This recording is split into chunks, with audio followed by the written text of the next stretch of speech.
Hi everyone, and welcome to Faith and Flour. If you're new here, my name is Robin, and in today's video, I'm going to be showing you how I schedule things in just 20 minutes a week to help keep our family's schedule, our budget, our meal planning, and even Bible reading on track.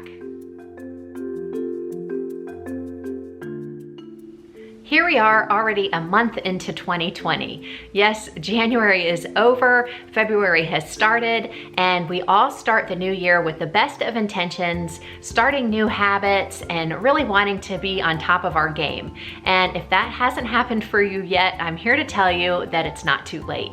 It's really never too late, but February is just as good a time as any to get started. And so today I'm going to show you how I spend about 20 minutes a week, usually on Sunday afternoons, planning for the week just to keep on top of our family schedule, on top of our meal planning, budget, and even making sure that I am getting time each day in God's Word, reading the Bible, and praying. So if you're interested in those things, keep watching.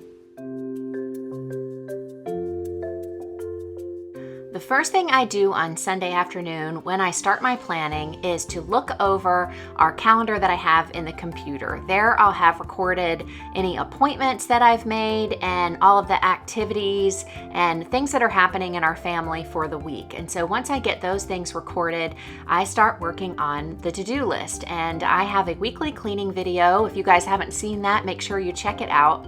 And I will write down each day the tasks that I plan to do on those days. And that way, I have a paper copy of everything in front of me during the week. I can add and adjust things as necessary, but before I started using a paper planner and I was just relying on my phone or the computer, I was forgetting things. I would miss appointments, things like that. So this is an extra reminder, the thing that I need right next to me. I can take it along with me if I need to, but because I'm working at my desk for a lot of the day, that information is right in front of me and I'm not likely to forget it. I resisted using a paper planner for years. I didn't think that it suited me, but once I started using one, I realized how stress relieving it was for me because I could record everything and just not worry about it. It was there if I needed to reference it. It reminds me of things in the morning so that I know what the day ahead brings. And for me, it's not a matter of, trying to micromanage every moment of our lives. It's just a really easy way for me to get everything recorded that I need to. Other family members can also reference it, and I'm not trying to juggle all these things in my head and keep track of them all day long, if that makes sense.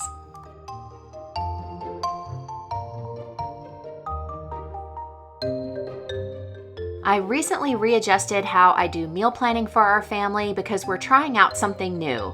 There is a company called Imperfect Foods, and basically they sell food that is slightly blemished or surplus and would go to waste otherwise. So it's a great savings, and I just really like the concept of it. And this video is in no way sponsored by Imperfect Foods. We're just giving them a try, and I thought it was such a great idea. I wanted to share it with you.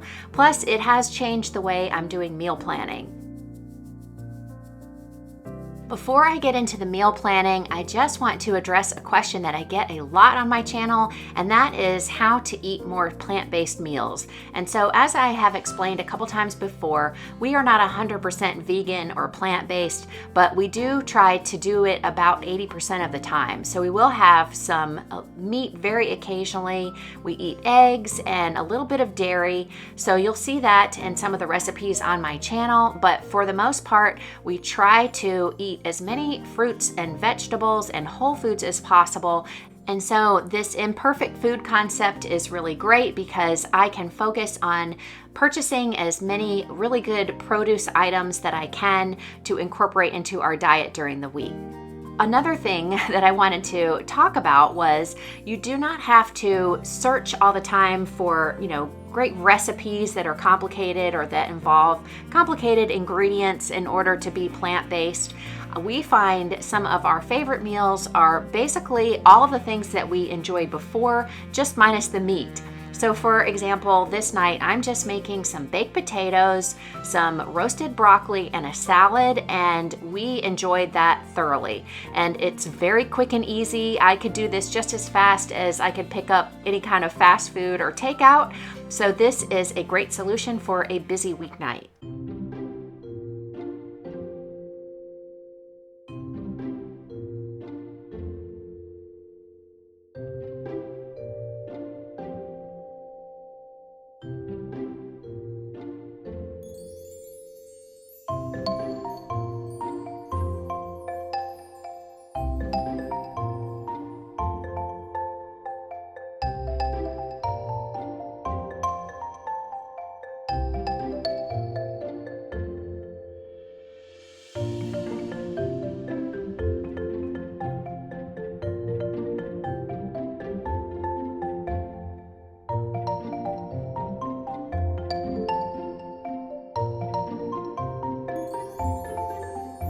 Another thing that really helps with meal prep, meal planning, and also saves money is if I go ahead and cut up some of the produce, especially things like lettuce, wash it and spin it dry, and then put it in a storage container to keep in the refrigerator. That way during the week, it's very easy for anybody to make a salad in a hurry. We can just grab those things out, make a quick lunch, or add it to a dinner, and we are getting a lot of nutrition and we are saving money on prepping our own produce. There are just so many advantages to it, and it really only takes a few extra minutes.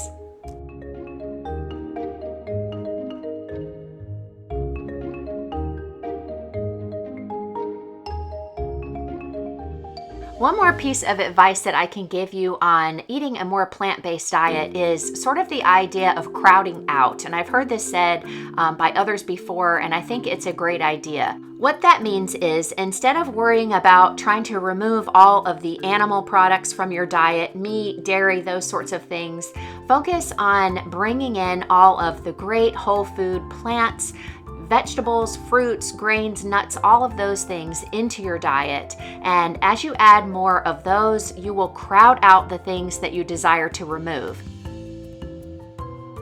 I'm showing you this Brianna's dressing. This is a store-bought dressing that we really love, and it makes getting dinner on the table quicker. Of course, making your own dressing would be ideal, but I think that it's okay to use a few convenience items to bring things together and to focus on the bigger picture of adding more fruits, vegetables, nuts and grains, all of those great plant-based things into your diet.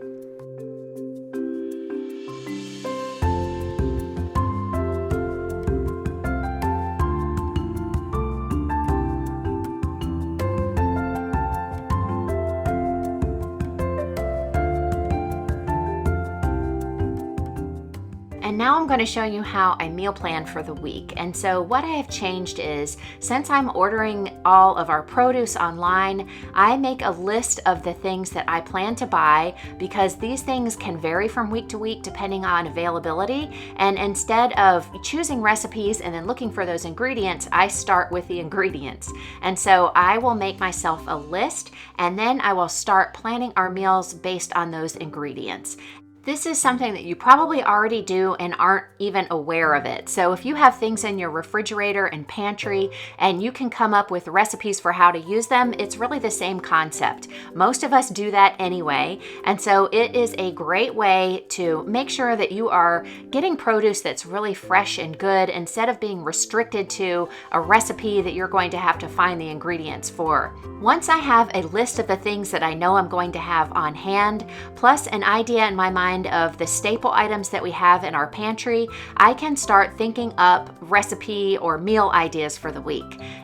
But before I do that, I will quickly jot down some ideas for our breakfasts for the week. They don't change a whole lot, so that's very easy to do. And then lunches are often leftovers from the night before, and so that is very easy as well. And then I start writing down my dinner ideas. And usually they are things like I showed you earlier, where we are just making side dishes basically to have together, minus the meat.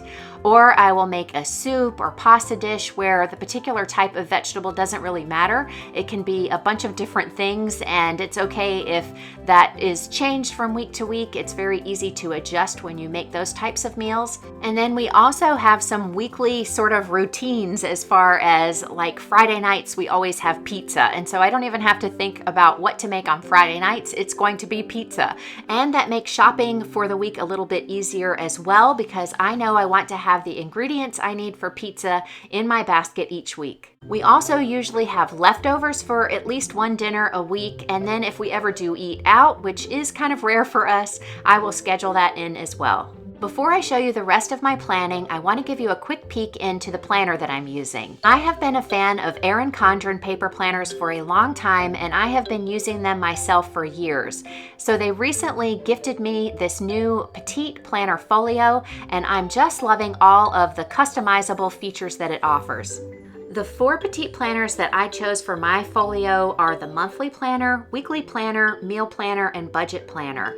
But there are also wellness logs for tracking diet and fitness, gratitude journals, self-care journals, wedding planners, baby trackers, and so many more. There is basically a petite planner to suit everyone and every need.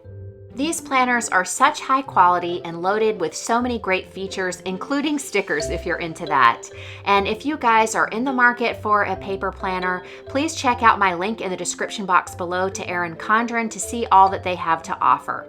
But that said, it is not necessary to have a formal paper planner. You can do all of these things that I'm showing in today's video with just notebook paper. The important thing is to adopt a system that works for you. In today's video, I'm going to give you a very brief overview of how we budget. In my mind, the number one most important thing in setting up a budget is tracking every single expense. And so before you even can make a budget, you have to know where your money is going, and that is really the only way to do it. So I suggest keeping track of all of your expenses each month. Every time you buy something, whether it be a pack of gum or a cup of coffee, it's important to make sure every penny is accounted for. Assign each item to a category, so groceries or household, medical, that type of thing. And that way at the end of the month, you will have an idea of what you need to spend in each of those categories, where you can trim out things that maybe you don't need, and you will have a much better understanding of how to make a budget that actually works for your family. What I like about this ERIN CONDREN budget book is that it gives you that space to write down and keep track of all of those expenses. And on the page before that is the actual budget with a lot of suggested categories for you to get you started. For many years, I used the software Quicken to track all of our expenses, so whatever works for you, start using it right away. After you know where your money is going and you start setting up a budget, you can then do something else that really helps our family, and that is to pull out as much money from your paycheck and put it away into those savings accounts and areas that you know are fixed expenses and that are going to need to be paid each month. And that way you aren't tempted to spend that money. You don't even really see it, and then you budget whatever is left over.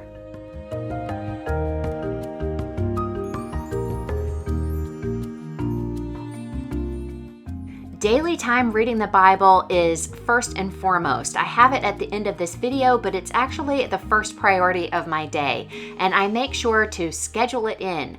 So what I am doing this year is reading through the Bible chronologically, using the Bible recap as my reading plan. The Bible Recap is a reading plan that you can find in the YouVersion Bible app on your phone. It gives you about 10 or 15 minute sections of the Bible to read each day so that by the end of the year you will have read the entire Bible. And it's arranged in a chronological format, which just means the events in the Bible are arranged from beginning to end in chronological order. The YouVersion Bible app and this reading plan is entirely free, and you can use any Bible you like to read. There's also a corresponding podcast that you can download wherever you like to get your podcast, which is also free, and it gives some great commentary that serves as a nice supplement if you would like. I'm using this format this year with a group of ladies at my church, and we are all loving it. So if you're looking for a fresh way to be in God's Word, I highly recommend this. You can start it at any time of the year. I am using the blank lined pages of the monthly planner in my Petite Folio system to record any notes or thoughts, things that jump out at me as I'm reading through each day. And of course, you do not need a planner like this. You can use plain notebook paper. It works just as well. I just like having all of these areas of my life contained in one place. And as I said, I've been a huge fan of ERIN CONDREN for years, so this is something that motivates me and helps keep me on track. There you have it. With the exception of my Bible reading, which I do daily for about 30 or 40 minutes, it just takes me about 20 minutes on a Sunday afternoon to do all of the planning I need for our schedule, meals, and budget to keep our family and our week on track. I hope you enjoyed today's video. If you did, make sure to give me a thumbs up. It really helps out my channel so that I can continue to bring you videos like this one. And if you're new here, I hope that you will subscribe. Subscribing is absolutely free, it's easy, and if you activate the bell icon, you'll get a notification each time I upload a new video so you don't miss out on anything. I hope that you guys were able to get some tips, tricks, and inspiration for how you can plan out your week to increase productivity and to keep things running smoothly in your home and family. Thank you so much for spending time with me here today. I look forward to seeing you in the comments and in the next video. Have a great week.